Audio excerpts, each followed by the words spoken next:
Hi, this is Donna. Welcome to DD Paper Crafts. In today's video, we're making a very simple swing card idea. This card folds down to fit in a 5 by 7 inch envelope, and on the back of the swing, we have our space for our gift card, which I have a gift card die, but you could easily place your gift card in a small wallet or make a mini envelope. It's a relatively quick and simple project, so let's get started. For the card base itself, we'll start with a piece of 9 by 5. We're going to start by making the marks for the section which we'll cut out. I'll start with my ruler and a pencil. Now you could score these lines if you wanted and then cut down, that's entirely up to you. I've got my ruler lined up with the 1 inch mark along the top, and I'm going to mark between 1 inch and 4 inches like so. Move the ruler along to 4 inches, make sure the ruler stays vertically, and again mark from 1 down to 4, move along to 5 inches and repeat, and then move across to 8 inches and again repeat by drawing a line between 1 and 4. Move the card along to the short side and we're going to join up the various lines so that we end up with 2 squares. So we'll join up between here and here and here and here. So between 1 and 4 and 5 and 8. And then at the 4 inch mark, we'll do the same. I'm then going to rotate the piece back to the long side. And at 4 inches, I'm going to score down to the pencil line. And at 5 inches, down to the pencil line at 1 inch. Rotate 180 degrees and repeat.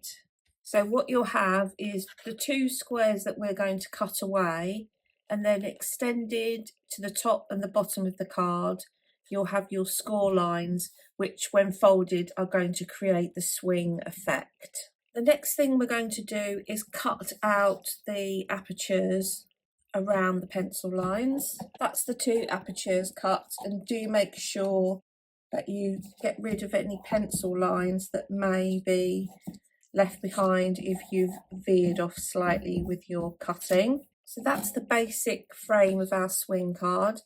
If you have the piece in the portrait orientation, the bottom 2 score lines are going to be folded as mountain folds, and the top 2 are going to be folded as valley folds.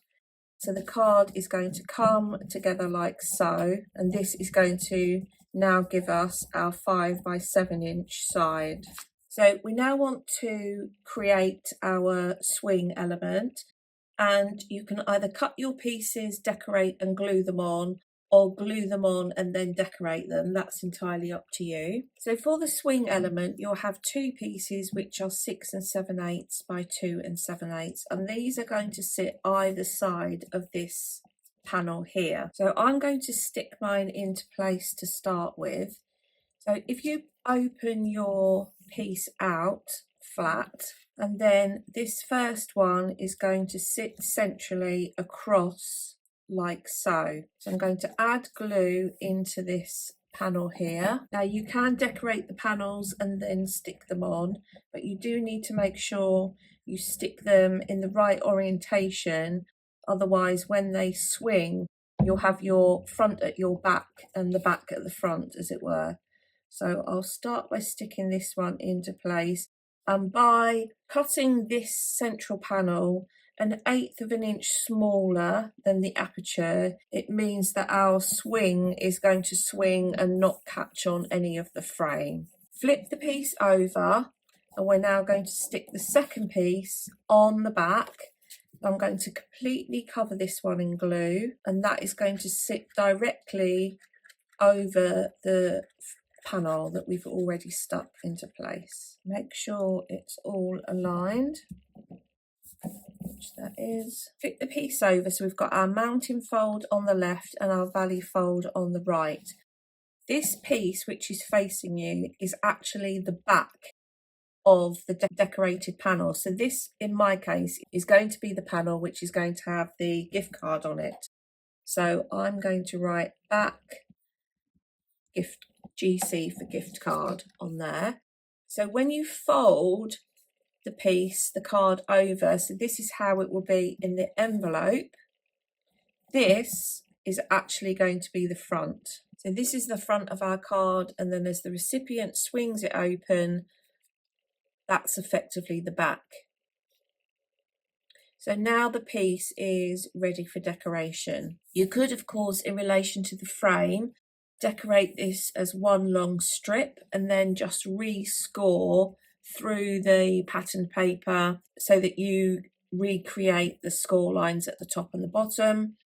Or, of course, you could cut this as 3 separate pieces and have 3 separate squares running along the top. So how you choose to decorate the frame is obviously down to your preference. If you wanted a long strip, for instance, your pattern paper would need to be 8 3/4 inch times 3/4 inch, and then these side pieces would want to be 4 3/4 inch by 3/4 inch. So I'm going to cut mine as if they're one long strip, and then once that's adhered, I will rescore in these score lines here. But what I do want to do is I want to have a mitered corner. So I'm going to stick the long strip down like so, and then I have my shorter strip, which is 4 3/4 times 3/4. So I'm going to position that on top like so, and then with a pencil I'm just going to mark where the 2 pieces cross over one another at the corner.